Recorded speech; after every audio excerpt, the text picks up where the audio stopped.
We had a big victory against a man that really is looking to destroy our country. He's the worst. He's the most corrupt, the most incompetent president in the history of our country. And we have to take it back from that party. That's an evil party.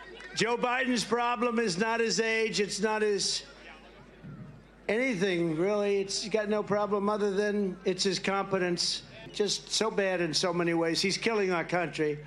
He's incapable of winning based on his far-left policies of open borders, massive tax increases. His cadence is so bad. You're wrong. You're the opposite of correct. His cadence is excellent.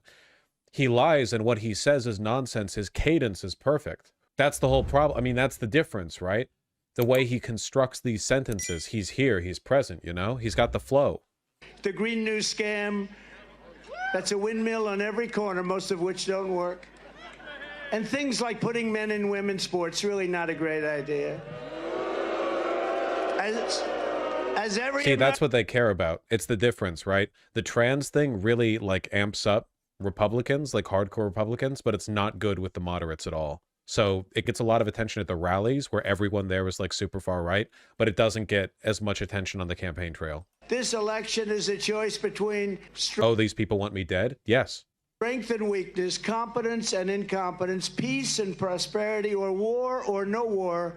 They like a war. They love wars. You know, they love killing people. It's so wonderful. You know, I'm the only president in many, many decades that didn't start a war. I finished one. I beat ISIS in record time. This is the guy Biden lost to, by the way. As soon as I left, we had the situation where Russia went into Ukraine. They would have never done that. And it's a choice, though, between a president who puts America first or a train wreck who puts America last. They put America last. Actually, the Democrats put America last. You take a look at that. Look at a guy like Senator Schumer. I've always known him. I've known him a long time. I come from New York. I knew Schumer. He's become a Palestinian. He's a Palestinian now. Are we gonna keep is this like a continue, like we're just fully so this is Donald Trump outperforming Biden. Biden doesn't stop Netanyahu. Trump will just use Palestinian as a slur. That's incredible. You see these beautiful women. I'm not allowed to use the term beautiful as a politician. In fact, it could be the end of my career. If Glenn ever ran against me, he'd say he called women beautiful, and that could be the end of my career. But they're beautiful. What am I going to do? I can't lie. But you see these beautiful women up here? They come from a place called North Carolina. We all love North Carolina. And this is their 127th rally. Jesus Christ. And it's hard to believe. I seldom see their husbands, but they're happily married. I said, are you all happily married? They love their husbands. You love your husbands? They put up with a lot, huh? No, they're very happily married women, but it's 127. But Trump's like testing the waters to see if he can fuck any of them. You know, he's waiting to see, like, you're happy with them? And one of them's like, yeah, and he's like, okay, you can come on by after. Do my people treat you good? Huh? They better treat you good. Front row Joes, they become very famous. The question every voter should be asking themselves today is not whether Joe Biden can survive a 90-minute debate performance, but whether America can survive 4 more years of crooked Joe Biden in the White House. It's so cool that the DNC lost to this guy. I don't know if, and the fake news media, who have been lying to the American people as our country was being destroyed. The fake news media, look at all of them back there. Look at all of them. That's a lot of cameras. That's a lot of cameras. That's a lot of camera power. It's the same Joe Biden who gave us open borders, crushing inflation, rampant crime, 2 new wars, a disastrous Afghanistan embarrassment, most embarrassing moment in the history of our country, and the international humiliation.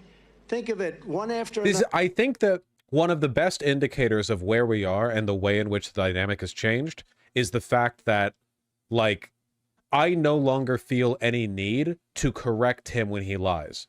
I'm not interested in it. Everyone knows that he lies. It doesn't matter anymore. This is no longer a question of whether or not he is telling a lie on any individual point. People who support Trump don't really care if he's lying or not. That's not the point.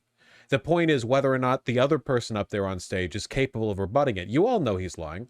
Do I need to waste time? Like, your thoughts right now should not be, wow, Trump is a liar. What a shocker. Known that one for a while. Your thoughts should be, wow, the DNC fielded a candidate so ancient that he couldn't respond to any of this. That should be what you're thinking.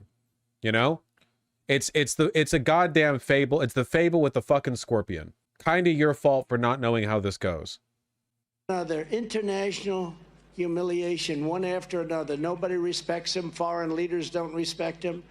You know, we put up $124 billion more given to Ukraine than Europe. Now, Europe is a lot closer. We have a thing called an ocean in between us, right?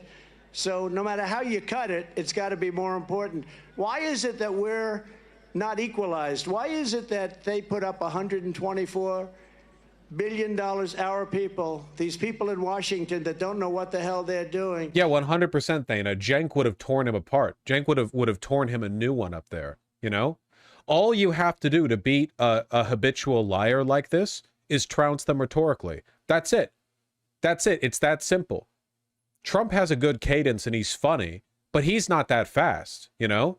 Like, like, Trump looks like he's racing a mile a minute because we put him up against a fucking turtle. You put a moderately competent, rhetorically proficient individual up there, talk over him, be a little bit mean, goad him, make him upset, make him angry, joke about him, laugh at him, say that, oh man, like, look, this guy, like, 7 like lies right there, I'll count him off. You didn't do that, you didn't do that, you're coping, you're malding, you're angry. Look at you, you're fat, Donald Trump. You know, lay it in.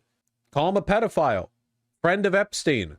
Extremely well documented, publicly admitted friend of Epstein. Why does this not come up? Why does this not come up? I'm not joking. The DNC can never win until they're willing to call him a pedophile. It's not like it'd be a lie. We all know he's a fucking pedophile and a friend of Epstein. It's not a joke.